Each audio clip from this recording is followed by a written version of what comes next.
आज हम लोग थ्रो अवे या डिस्पोजेबल इंसर्ट्स की बात करेंगे। जैसा कि नाम से समझ में आ रहा है कि थ्रो अवे का मतलब होता है कि कोई भी चीज़ इस्तेमाल करने के बाद उसको फेंक देना, यानी जब उसकी यूजफुल लाइफ ख़त्म हो जाए, जब वो उपयोगी ना रहे, उसका इस्तेमाल करने के बाद उस चीज़ को डिस्कार्ड कर देना, उसको फेंक देना। डिस्पोजेबल का भी मतलब यही होता है कि उसको डिस्पोज किया जा सके, यानी उसको यूज करने के बाद फेंका जा सके, उसका दोबारा इस्तेमाल या तो उसको दोबारा यूज में ना लाया पा जा सके। तो डिस्पोजेबल टूल का मतलब ये हुआ, या थ्रो अवे टूल्स का मतलब ये हुआ कि ऐसे टूल्स जिनका आप एक बार में यूज कर लें, उनकी यूजफुल लाइफ ख़त्म होने के बाद, यानी उनके एजेस या जब उनके जो टूल एजेस हैं, कटिंग एजेस हैं, वो ख़राब हो जाएं, तो आप उनको फेंक दें। तो इस टाइप के हमारे जो टूल या टूल इंसर्ट्स होते हैं, उनको थ्रो अवे या डिस्पोजेबल इंसर्ट्स कहते हैं। अब इसमें हमारे मुख्यतः जो टूल्स आते हैं वो आते हैं सीमेंटेड कार्बाइड, ठीक है, सीमेंटेड कार्बाइड ऑक्साइड टूल्स आते हैं। इन्हें हम प्रायः टूल इंसर्ट के रूप में यूज करते हैं। यहाँ इंसर्ट का मतलब ये होता है कि वो टुकड़ा, वो पार्ट जिसको लगाया जा सके। इंसर्ट का मतलब होना है लगाया जा सकने वाला। अब ये टूल जो इंसर्ट होते हैं ये इंडेक्सेबल प्रकार के होते हैं, ठीक है, तथा इनमें कई सारे मल्टीपल कटिंग एजेस बने होते हैं। जब एक एज खराब हो जाता है या टूट जाता है, या उसकी वो काटने की क्षमता खत्म हो जाती है, तो इंसर्ट के इंडेक्सिंग करके जो है नई कटिंग एज को कटिंग में इस्तेमाल किया जाता है। और जब सारी कोरें कटिंग एजेस खराब हो जाती हैं, तो इस टूल इंसर्ट को डिस्कार्ड कर दिया जाता है, या उसको उपयोग से हटा दिया जाता है। ये टूल्स जो हमारे हैं थ्रो अवे या डिस्पोजेबल, ये पॉजिटिव नेगेटिव दोनों प्रकार के रैक एंगल के साथ उपलब्ध होते हैं। नेगेटिव रैक एंगल वाले जो इंसर्ट हैं हमारे, वो डबल कटिंग एज रखते हैं, ठीक है, क्योंकि इनके अपर तथा लोअर दोनों सतहों पर की कटिंग एजेस उपयोग किए जा सकते हैं। जबकि जो पॉजिटिव कटिंग रैक एंगल वाले इंसर्ट में फेस की जो अपर सतह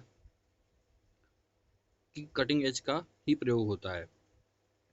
कुछ इंसर्ट्स पर अलग प्लेट द्वारा निर्मित चिप ब्रेकर का मतलब ये होता है वो अटैचमेंट जिससे आप चिप को खोलने का, तोड़ने का, उसके जो लंबे लंबे टुकड़े हैं उसको तोड़ने का काम करते हैं, उसको चिप ब्रेकर कहते हैं। यानी वो चीज वो संरचना, वो स्ट्रक्चर जो चिप को ब्रेक करने का काम करती है, उसे चिप ब्रेकर कहते हैं। अब देखिए, इसमें रेक फेस पर इसको घिसकर इस पे बिल्ट इन चिप ब्रेकर भी बनाए जाते हैं। बिल्ट इन का मतलब होता है जो टूल के अंदर ही बने रहें। थ्रो अवे कार्बाइड इंसर्ट विभिन्न आकार और आकृतियों में बनाए जाते हैं। ऐसा इसलिए क्योंकि हमें अलग अलग टाइप के कटिंग को परफॉर्म करना होता है, अलग अलग टाइप के पार्ट्स को बनाना होता है, और इन अलग अलग टाइप के पार्ट्स को बनाने या उसको प्रोडक्शन के लिए हमें अलग अलग प्रकार के टूल्स का उपयोग करना पड़ता है। इसीलिए जो हमारे थ्रो अवे कार्बाइड इंसर्ट हैं विभिन्न आकृतियों में बनाए जाते हैं। इनकी मोटाई जो है 12 mm तक हो सकती है, तथा साइज जो है 10 mm से लेकर 15 mm तक स्क्वायर टाइप में होता है।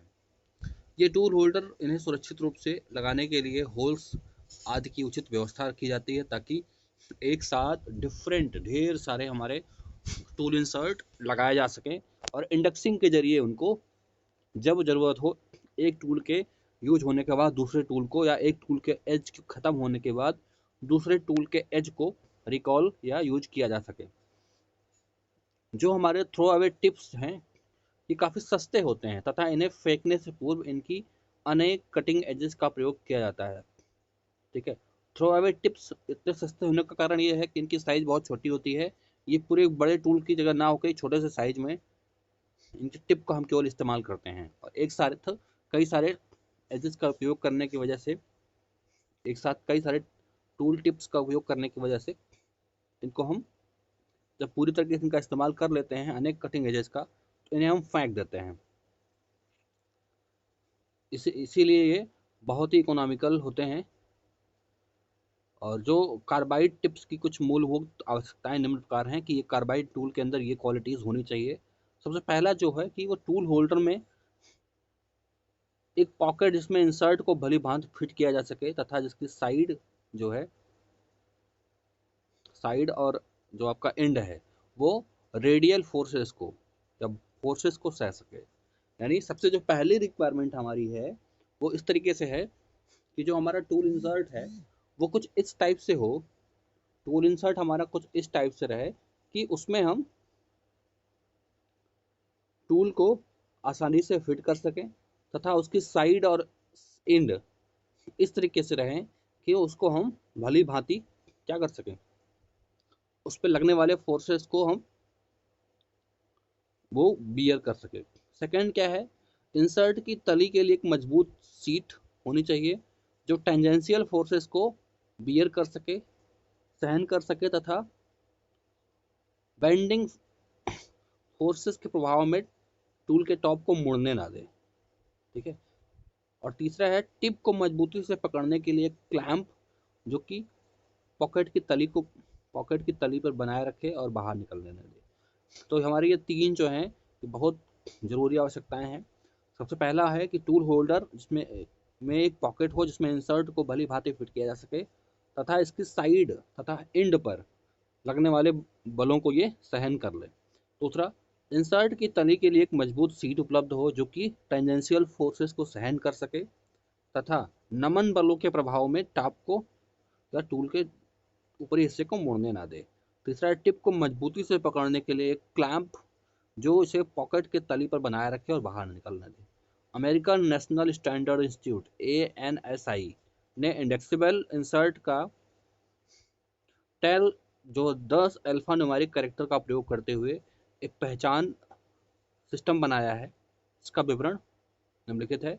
इसमें से 10 कैरेक्टर उन्होंने दिए हैं। पहला जो कैरेक्टर होगा, फर्स्ट कैरेक्टर, इंसर्ट की आकृति कैसी है, जैसे 85 डिग्री पैरेलल, समांतर चतुर्भुज पैरेललोग्राम के लिए ए है, डायमंड के लिए डी है, पेंटागन के लिए पी है, सर्कल राउंड या सर्कुलर टूल के लिए आर है, स्क्वायर के लिए एस है, ट्रायंगल के लिए टी है। ये तो फर्स्ट करेक्टर है।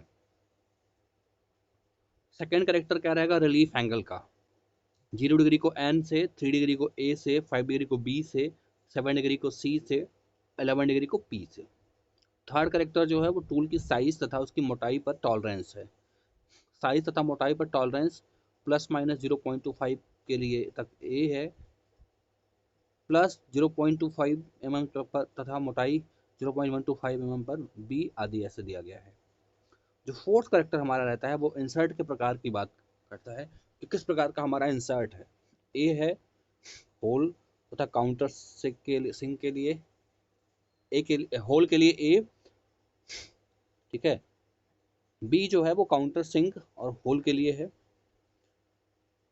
0 डिग्री टॉप रैक लैंड के लिए तथा दोनों सतहों पर होल व खांचे बनाने के लिए जी आदि है।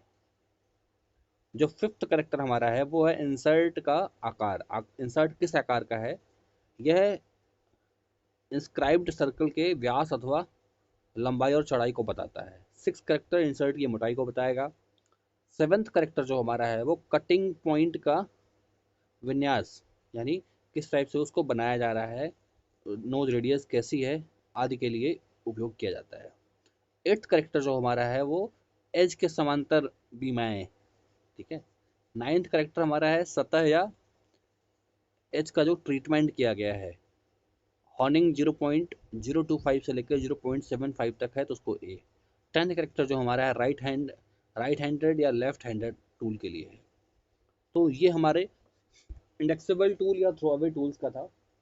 इसमें हमने देखा कि इंडेक्सेबल टूल्स या थ्रो अवे टूल्स जो हमारे थे इनको हम इस्तेमाल करने के बाद इनको हम फेंक देते हैं, या जो ये इस टूल हमारा जो है इंडेक्सेबल होता है, जिसमें एक कटिंग एज के ख़त्म होने के बाद हम दूसरे कटिंग एज का उपयोग करते हैं।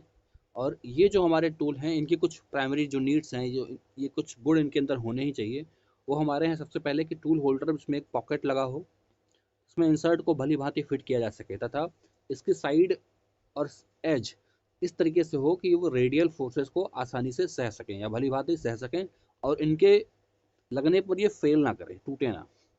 सेकेंड हमारा जो पॉइंट था कि इंसर्ट का जो बेस है के लिए एक मजबूत सीट होनी चाहिए, जो कि टेंजेंशियल फोर्सेस को सह सके तथा बैंडिंग फोर्सेस के प्रभाव में जो टूल का टॉप है उसको मुड़ने ना दे। ऐसा ना हो कि बैंडिंग स्ट्रेस की वजह से, बैंडिंग फोर्स की वजह से हमारा जो टूल का टॉप है वो मुड़ जाए।